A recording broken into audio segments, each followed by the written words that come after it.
We've been passing through a variety of discourses concerning the nature of identity, the way in which identity is constructed, incidentally, with varying degrees of emphasis, the way in which identity is constructed in literature. I'm going to come back to this perhaps missing link, literature, in a minute.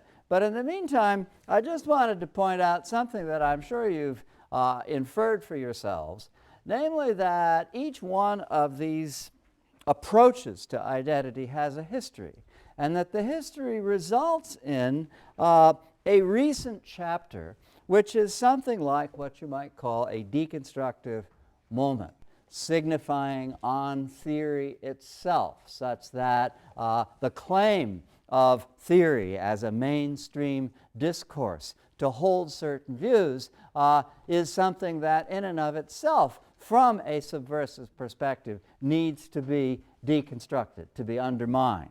Again, the idea in post-colonial studies of hybridity as the undermining of cultural binaries, that is, the double consciousness in which one experiences simultaneously a kind of identification with a state apparatus and a will to subvert it. By the way, I thought I'd give you another example of how that works, because it applies to me. Often, you know, I'm sitting watching, I don't actually watch talk shows very often, but should I be watching a talk show, they often invite people onto these shows whom they call professors. And I just wanted to point out to you the degree to which the sly civility, the hybrid sly civility with which people are called professors is, for a professor, one of the most discouraging sounds in the language, because they know very well when someone is addressed by a talk show host as professor, what they mean is, you are a pedant, you don't know how to park a bicycle straight. You have no understanding of the real world. I don't know why I've invited you on this show in the first place, except somebody told me you were an expert. That's what it means in the public sphere to be a professor. And so, you know, Baba perhaps exaggerates a little bit when he says the discourse of hybridity has an element of terrorism about it. Baba's writing long ago, before 9/11 and so on, and perhaps uses the term a little loosely. But I have to say, and I have to say, when I hear somebody addressing me, someone not in the academy, because of course people have contempt for me in the academy too, but it's a more complicated thing. They may not have contempt for other professors, if you see what I mean. So that's more complicated. But when someone not in the academy addresses me as professor, I suppose I can't say that I feel terrorized exactly, but I do feel depressed, and that is, and that's an important part of the double consciousness of the subaltern, as Baba expatiates on it. And then, in any case, finally, the deconstructive moment of gender theory, in which gender is understood not as something essential, but as something performed, something brought into existence, not just by verbal discourse, but by all the semiotic systems, including gesture, dress, and all the rest of it, that constitutes the way in which gender comes into being. Now, in each case, you have instances of knowledge as negation. I'm just trying, you know, to pull this back into the perspective of what we recognize perhaps more readily as literary theory. By knowledge as negation, I mean semiotic knowledge. There's something that I've been trying to stress really as a central theme throughout this course. I am, well, I don't know what I am, but I'll tell you this, I'm not that. Right? In other words, the way in which I come to understand myself as not that And I, of course, am the person who possesses hegemonic discourse, so I see myself, I come to understand myself for the first time in the argument of a Toni Morrison or an Edward Said, or in a certain sense of a Judith Butler. I come to understand myself in a way for the first time when I reflect on what I'm not. That is to say, when I try to objectify, to pigeonhole that which I'm not, which is, of course, not what I'm really not, but what I suppose myself not to be.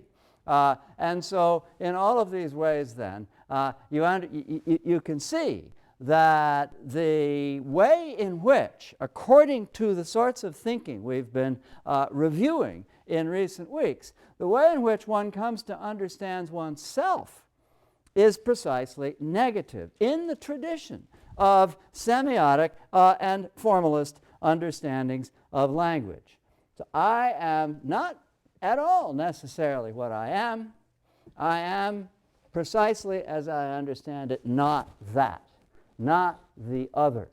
And I grasp myself, perhaps in ways that deepen my alleged understanding of myself as a result of this negative process.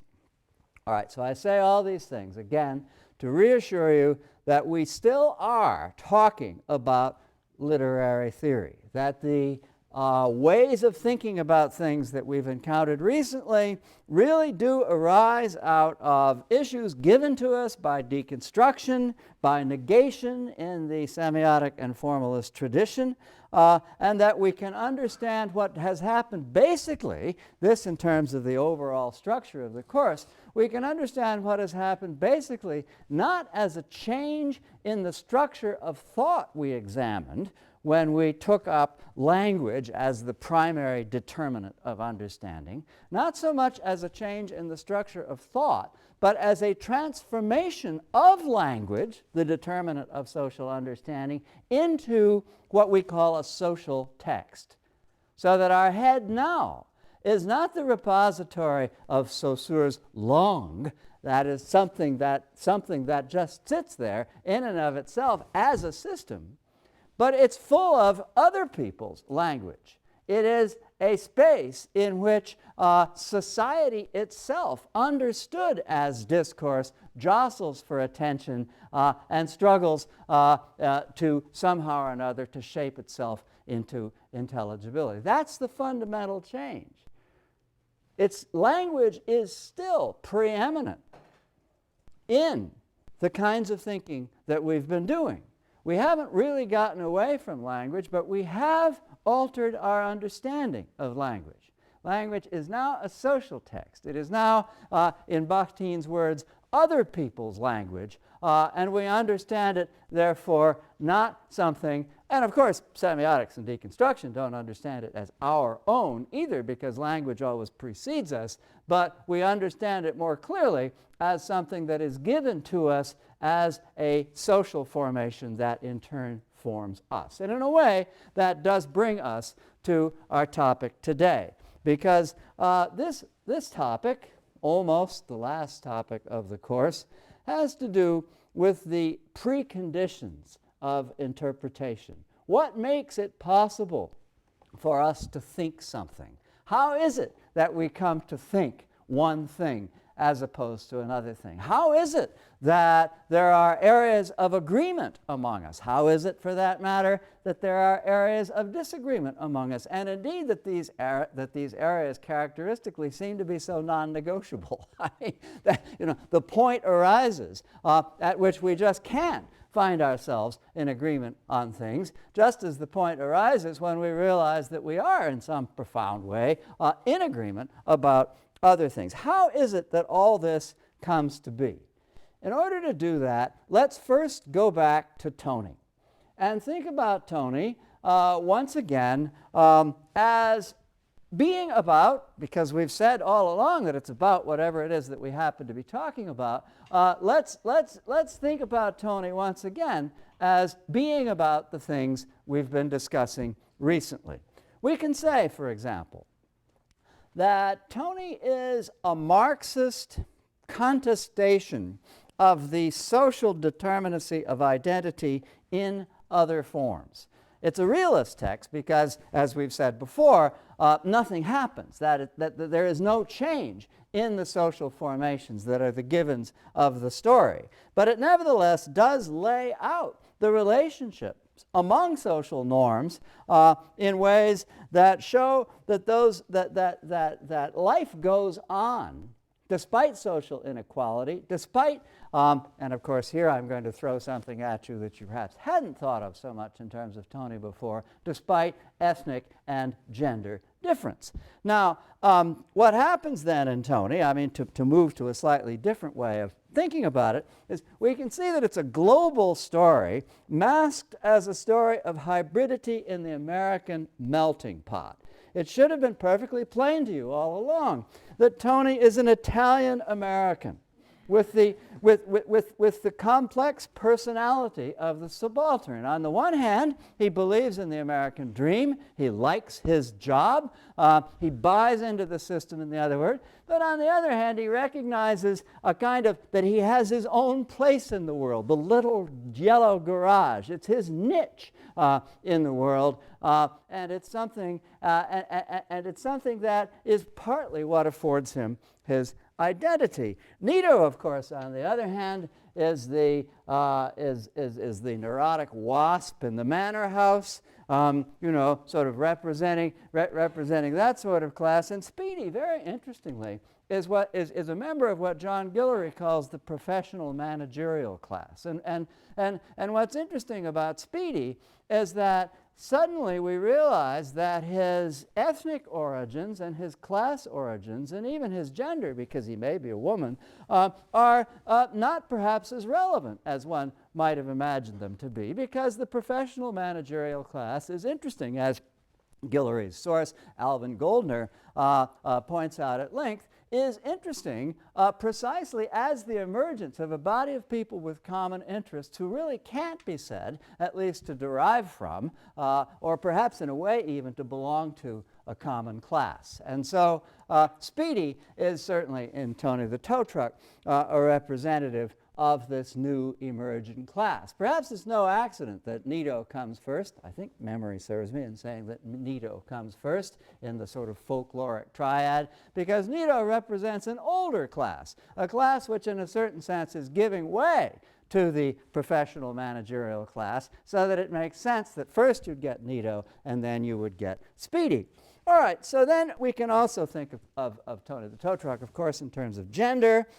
We've said there are no women in it. At the same time, you do have those frowning and smiling houses with sort of embodying the angel in the house. But it's not just that. I mean, obviously, Nito, I've never drawn a picture of Nito, but with his little bow tie and his prissy, oh, I don't want to get dirty. I mean, he's just a bundle of gay stereotypes. And then obviously with Bumpy, he pushes and pushes. You don't even want to go there. And so in any case, this is plainly a story about gender. And so you can see that it's about all these things.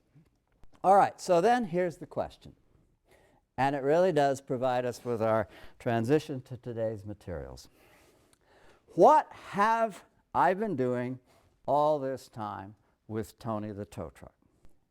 I've been doing exactly, as you can see now, what Fish does with Jacobs, Rosenbaum, Levin, Thorne, Hayes, Oman. I've been showing that if you bring a certain supposition to what you're reading, you're going to perform a certain kind of hermeneutic act, not with any particular strain, but more or less spontaneously, because that's what you are conditioned to do. Now, Fish's class had no trouble construing the assignment for his previous class as a poem. And you can see, of course, that it was sort of ready to hand to be construed that way.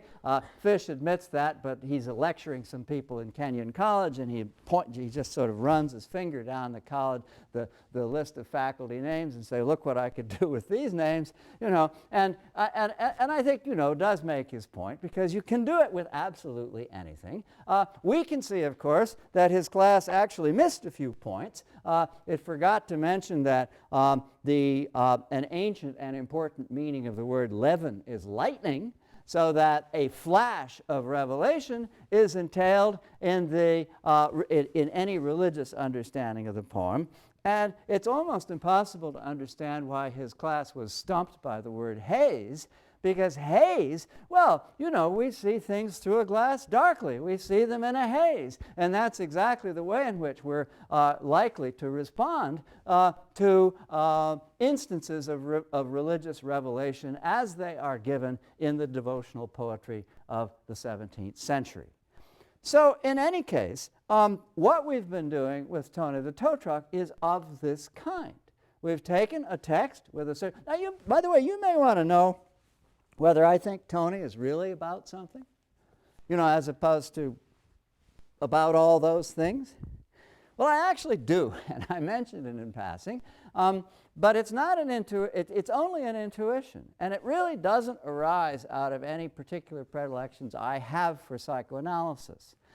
It does seem to me, however, that a story written to that age group, in which the climactic line is he pushed and I'm on my way, is pretty obviously about one thing as opposed to a lot of other things. And that if you really pushed me about what Tony the Tow Truck is about, I would say, well, I think it's an anal phase parable. And that Robert Krauss very possibly wrote it for that purpose. In other words, this would engage the attention of the toddler who's having the story read to him or her, and that its meaningfulness probably is going to come across to the toddler in that way, perhaps in more pronounced fashion than in any other, certainly and obviously in a more pronounced fashion than most of the ways in which we've been talking about the text. And so that's what I think. But what I think also, as we'll see, of course, I've disclaimed any connection with psychoanalysis, but nevertheless, I know something about it, and so that's part of my interpretive community. We'll get back to that. All right, so in any case, we've been treating Tony the Tow Truck in this way, and we have been, well, you know, nodding our heads and saying, yeah, it's about that too, and I guess so, yeah, interesting, isn't it? Wonder what it's going to be about on Thursday. And we've been doing this because we belong to an interpretive community. Now, I want immediately to add here two caveats. I would say that within the interpretive community that makes up this room, a community of people who are interested in interpretation probably have suspected all along that interpretation was a mug's game and therefore wanted to take a course of this kind to find out just how bad it was. All of us at least have in common a concern with the potential complexity of those circumstances that surround interpretation. So we are an interpretive community that's interested in interpretation. So we play the game. However, I would hazard that within this interpretive community there are two sub-communities which probably in a certain sense, while they see the significance of the exercise, nevertheless want to hold out against it. One of them is the community which either always has or has now come to have a very, very strong commitment to one or another point of view that's been passed in review in this course, and who therefore finds it demeaning of the important point of view that it would be treated simply in a survey, in a serial way, with all sorts of other points of view that may or may not supplant or jostle with it.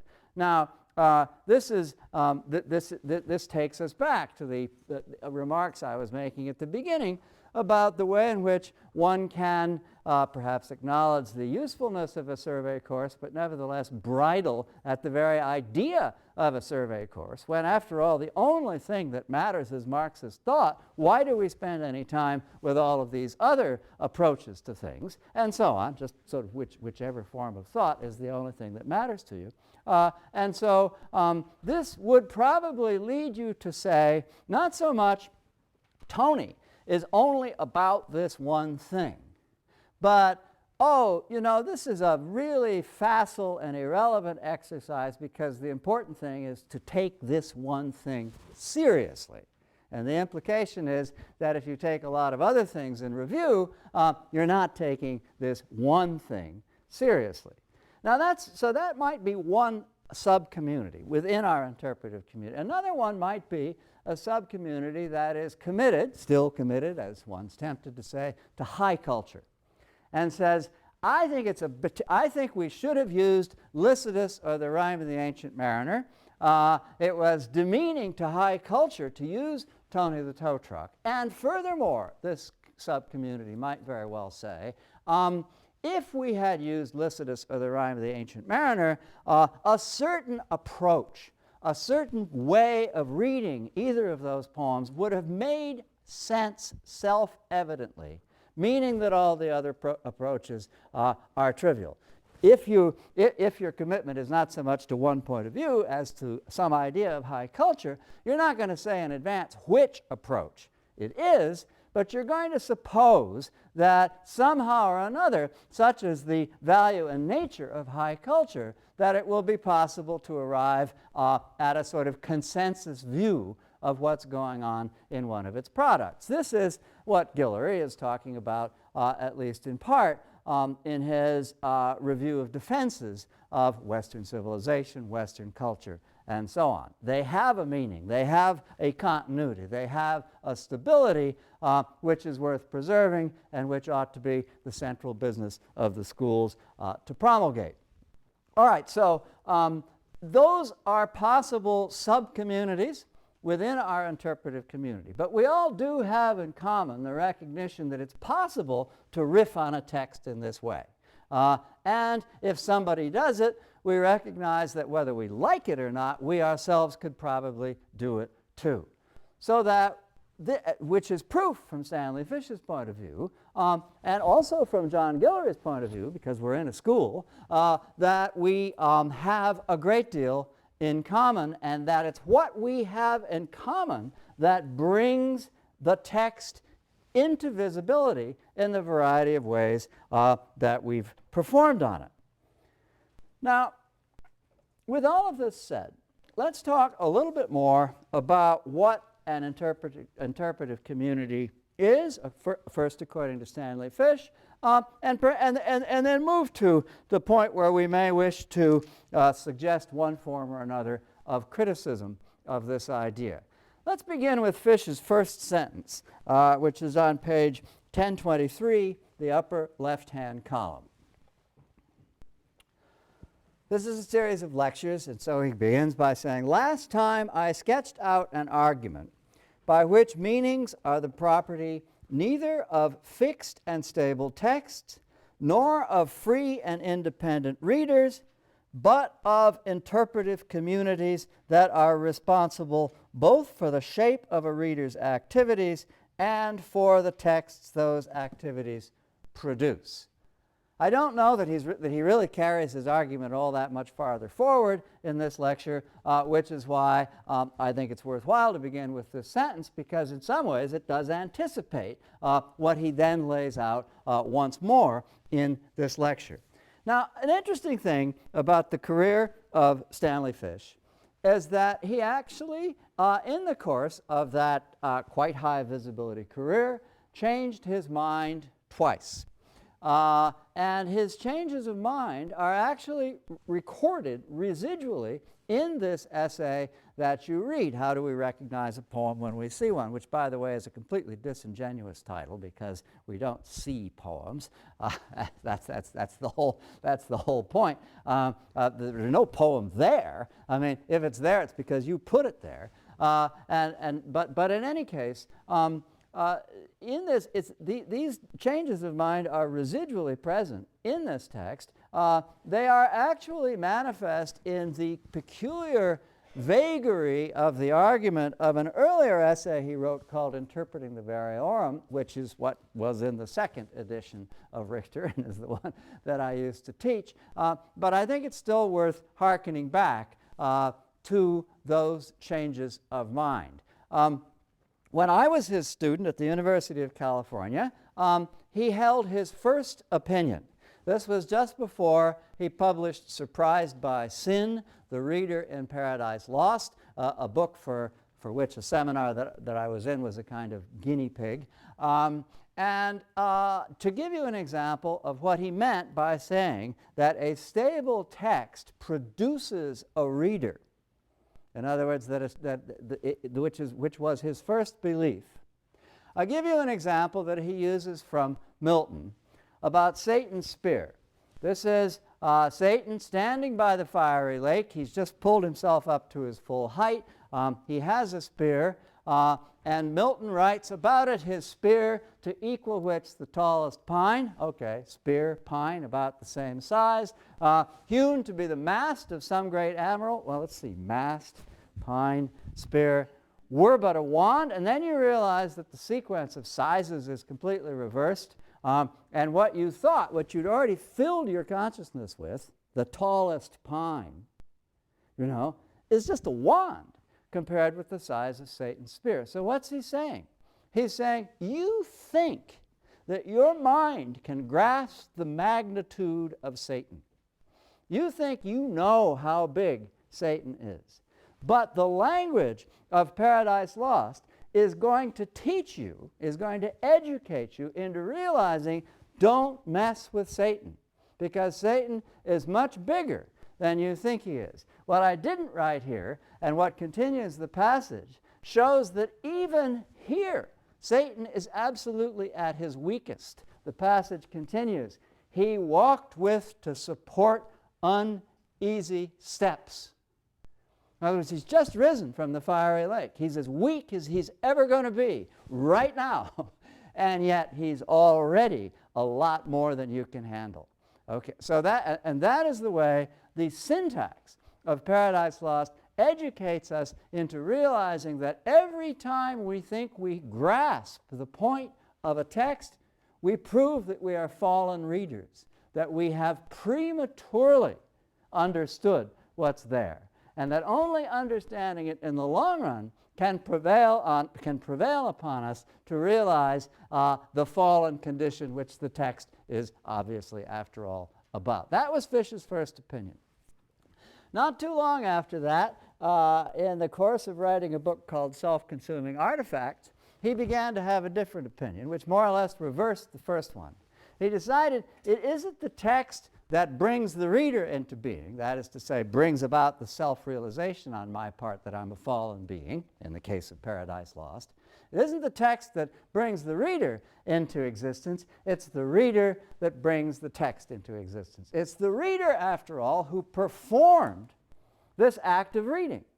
And it's the reader who made visible in the text the possibility that this is what Milton is doing. So he reverses his field while retaining the same structure of argument and the same range of insight about what one can think about a text. Well, that was fine until he realized that, a reader has to come from someplace. A reader isn't just an autonomous being. And he said, well, as a matter, and this is where he realized that the third step in his development, his second change of mind, means this. It's not the text that produces the reader. It's not the reader that produces the text, but it's the community that produces the reader, who in turn produces the text. Those three points, in other words, map the progress of his thinking on these issues. Quick look at page 1025, the right-hand column. He says, in the bottom of the paragraph, interpretation is not the art of construing, but the art of constructing. Interpreters do not decode poems, they make them. Okay. When he says that, he's only at phase 2 of his thinking, because there's still the possibility open to the reader of thinking that the interpreter is an autonomous being whose thoughts, whose interpretive powers, whose strategies of reading emanate from something from within. But then on page 1027, he clarifies toward the bottom of the right-hand column, this does not, however, commit me to subjectivity.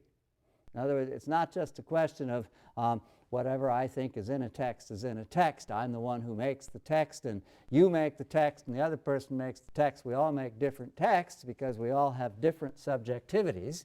That's not what he's saying. This does not, however, commit me to subjectivity because the means by which they are made are social and conventional. I can't have an off-the-wall interpretation of anything if anyone else ever hears it. Yeah, if I'm just in my room surrounded by yellow wallpaper or something like that, I suppose I can have an off-the-wall interpretation of something. But if I try to publish it, forget it. When I try to publish, when I try to express myself, when I expose myself to any aspect of the public sphere, my interpretation, if it's to be judged as an interpretation at all, if it's to count as an interpretation, if it's to count as an opinion, must already be enmeshed in the interpretive community to which it's addressed. It must have some sort of link with that community. It must involve some sort of membership or relationship with that community. So that what Fish concludes is that there are neither subjects nor objects. In other words, this is Fish's way, following Derrida and deconstruction, of attacking the Western metaphysical tradition. As long as we suppose that understanding is a matter of parsing or coming to terms with subject-object relations, we're on the wrong track to understanding. And we have to understand the way in which neither the subject nor the object can be said to have a stable existence, to have integrity of any kind, before we can come closer to grasping how it is that interpretation is made and achieved. We've seen this before all the way back at the beginning of the semester when we talked about forehaving in Heidegger and Gadamer, about the way in which we always see something as something. We never see it as an object. We never see it in and of itself. We've seen it before, but there is a slight difference, because Heidegger and Gadamer hold out the object as a standard against which one's opinions about it can be tested. In other words, the hermeneutic circle is a movement back and forth between interpretation and what's being interpreted, so that what's being interpreted is a constant check on the process of interpretation, just as interpretation, as it deepens, is a finer and finer outlining of the nature of the object. So the hermeneutic circle, which resembles, which anticipates the thinking of Fish, in that it insists on the way in which all interpretation begins as preconception, nevertheless does also entail that subtle difference, in that the object is there. It's not that Fish denies the existence of objects. Sometimes his rhetoric makes it seem that way. It's not that he denies the existence of objects. He simply denies that we can know them as objects at any point. We bring them into being. And in bringing them into being, we construct them in whatever way it is that we construct them. Now, okay, interpretive communities. What do we make of this idea of interpretive community? I've just said we all belong to an interpretive community. We sitting here all belong to an interpretive community. There may be a couple of sub-communities, but basically we're an interpretive community. We understand each other. And yet at the same time, it's equally the case, as I'm sure all of you are thinking to yourselves, that no one of us has exactly the same set of opinions as anyone else. We say we belong to an interpretive community. We can, in fact, according to a certain weak form of the argument, understand the way in which, yes, we do bring things into being according to certain habits that have evolved through our membership in such a community. But at the same time, we say, guess what? You know, I don't quite interpret Jacobs, Rosenbaum, and the rest of them in the way Fish's class did. I still don't interpret it in the way that Professor Fry supplemented their interpretation. I interpret it a little differently. And furthermore, I knew all along it wasn't a poem.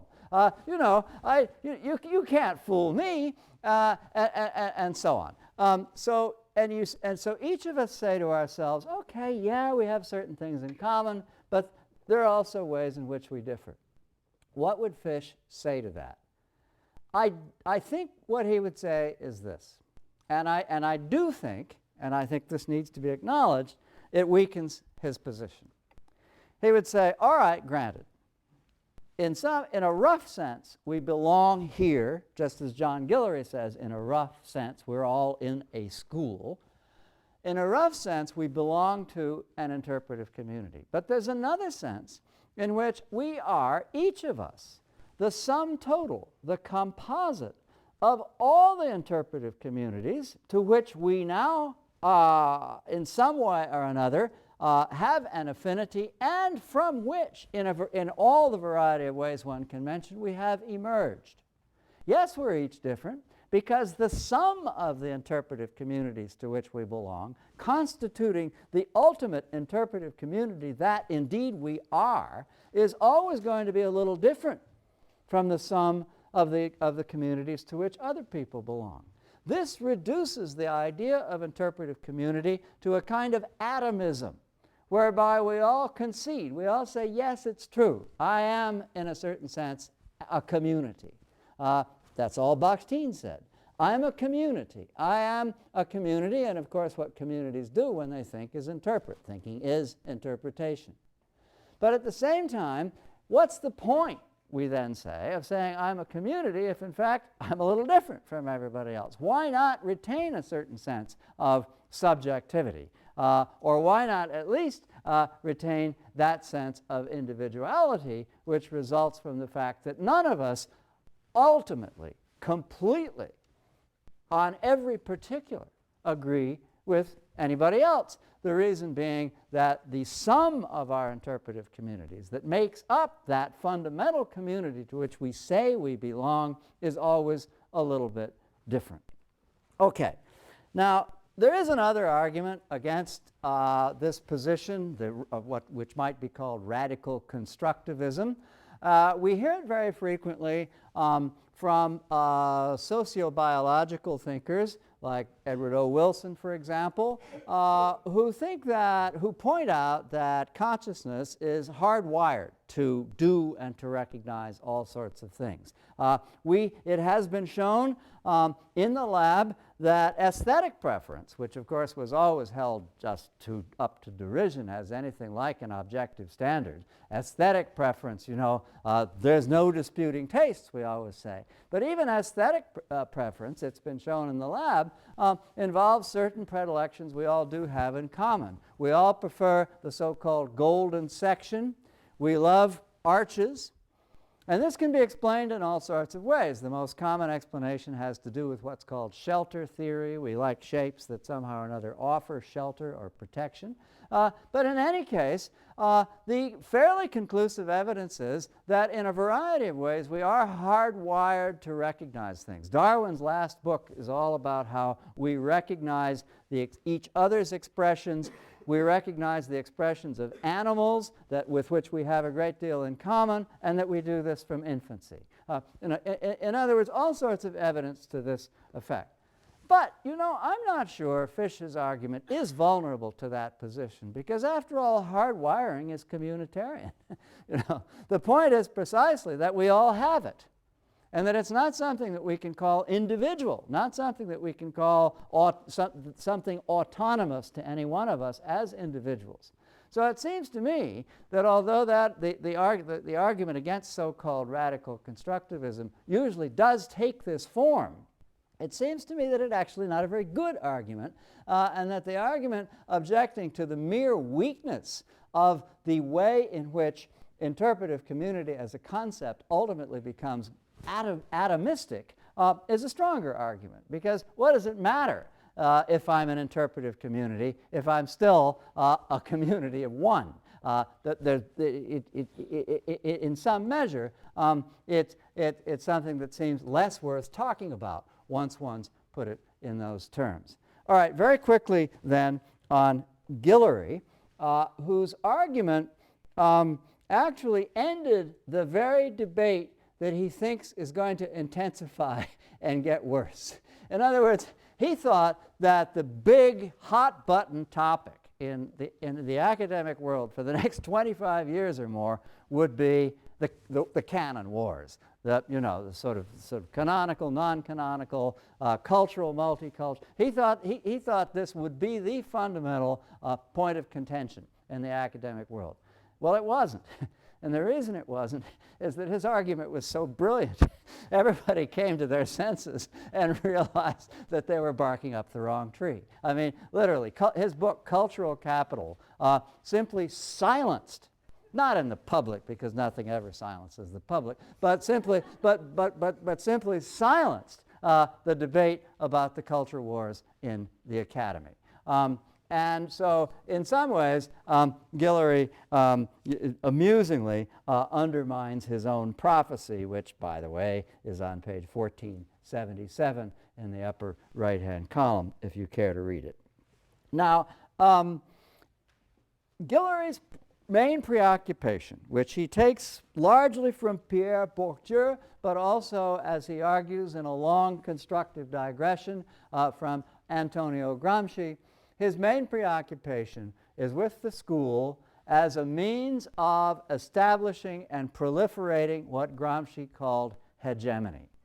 The school, in other words, on this argument, doesn't typically, and we'll come back to the exception that Guillory himself does make, the school doesn't typically send out into the world minds armed with specific bodies of knowledge or understanding.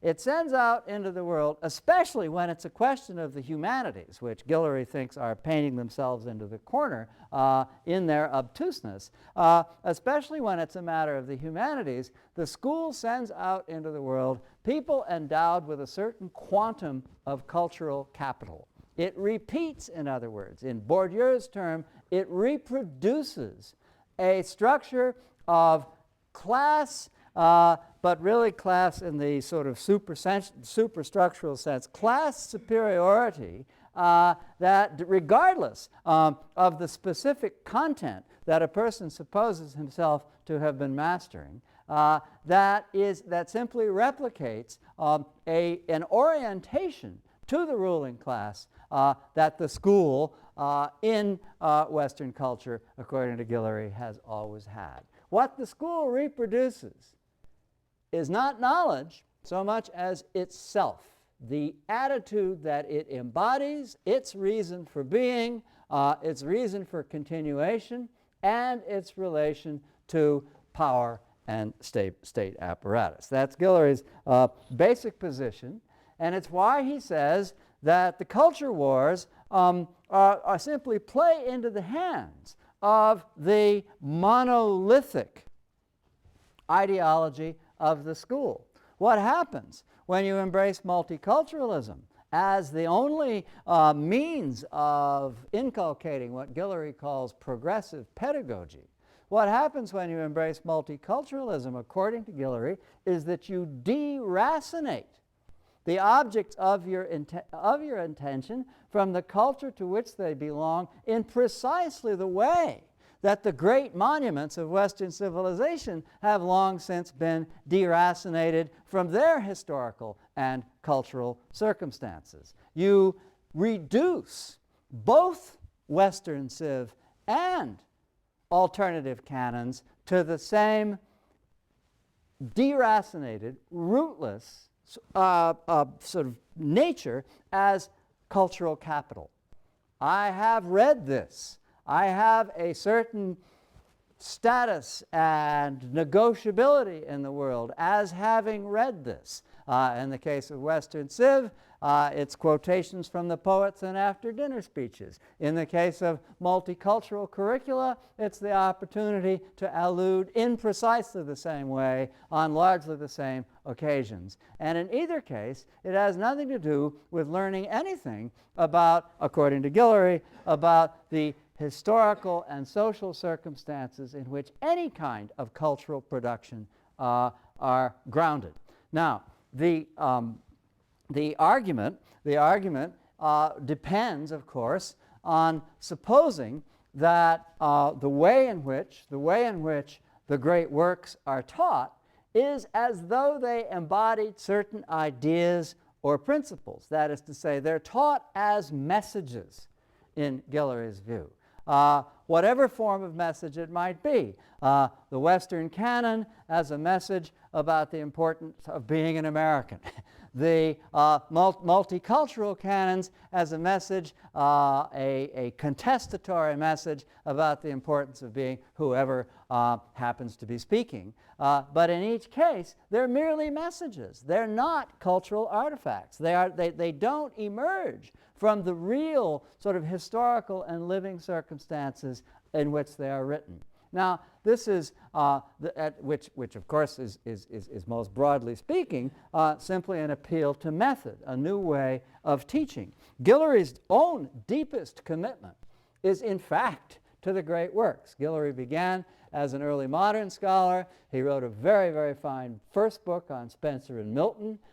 His later work in literary sociology in no ways discredits or undermines the fact that earlier in his career he was interested in a cultural canon, and in fact probably the most interesting chapter in Cultural Capital is maybe not this introductory theoretical one, but an amazing chapter in which he shows how Thomas Gray's Elegy in a Country Churchyard came to predominate in English curricula even though it was written in the vernacular, in English. He shows, in other words, how the Elegy in a Country Churchyard, in the way in which it situated itself in culture at that time, actually undermined the premium placed on the classics, on Latinity, and helped the emergence of a vernacular national curriculum.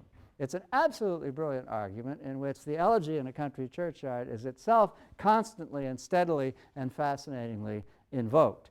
In other words, Guillory himself likes the classics. And perhaps the most interesting part of this argument is the way in which the Western Civ mavens are simply fooled about their own understanding of what a canon is, because perpetually history changes canons. The more books you get, the fewer you can read, and the more gets dropped out of any curriculum, including the Western Civ curriculum. Today, we're proud, if we're proponents of great books, we're proud of reading Plato and Aristotle.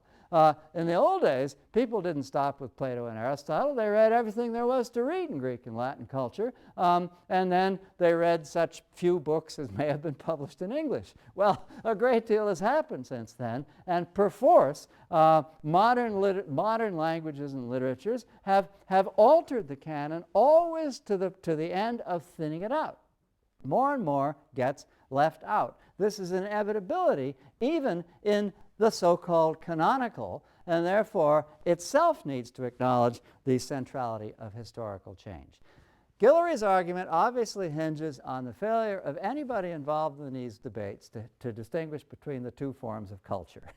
There's culture, the kind of culture on which a person without any education at all, and the new professional managerial class can meet. The kind of culture in which precisely literature doesn't matter. Who needs literature?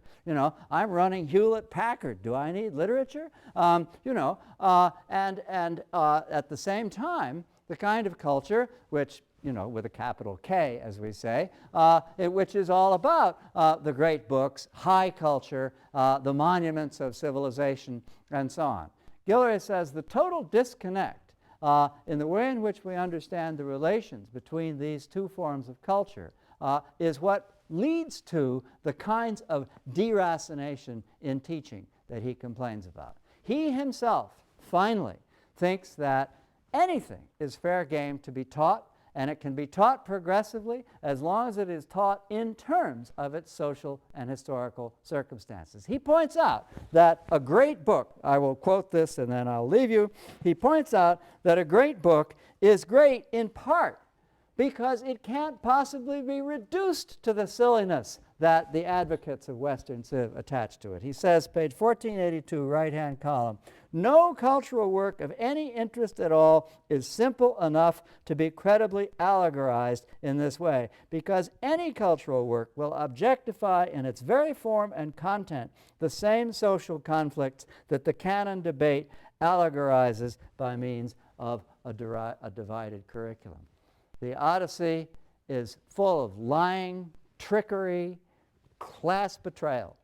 The Iliad, perhaps the most interesting character, as I'm sure you'll all agree, is Thersites, who is scarcely an advocate of the values that we associate with Western culture. And so in any case, this is what Guillory means by saying that you cannot monumentalize anything in this way if you read it carefully and attentively enough. So ultimately, it's simply a program for reading. Okay, next time we'll talk about the idea that we shouldn't have theory at all.